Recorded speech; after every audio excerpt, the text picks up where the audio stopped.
সন্দেশ বললে তোমার প্রথমেই কি মনে পড়ে? বিভিন্ন রকমের শুকনো মিষ্টি।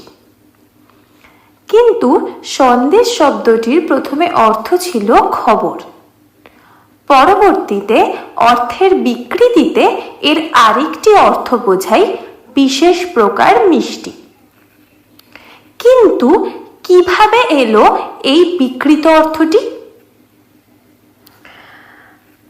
তখন যোগাযোগ ব্যবস্থা এতটা উন্নত ছিল না।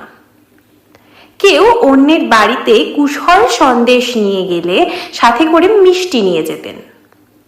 তখন প্যাকিং সিস্টেম এত উন্নত ছিল না, তাই নিয়ে যাবার জন্য শুকনো মিষ্টিই পছন্দ করতেন। তাহলে বিষয়টি কিরকম দাঁড়ালো?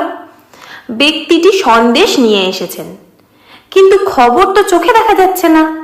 যা দেখা যাচ্ছে তা হলো কিছুটা শুকনো মিষ্টি। লোকে শুনে সন্দেশ বলতে ওই মিষ্টিটিকেই বুঝলো। এভাবেই ওই বিশেষ ধরনের মিষ্টিটি সন্দেশ নামেই পরিচিত হতে থাকলো।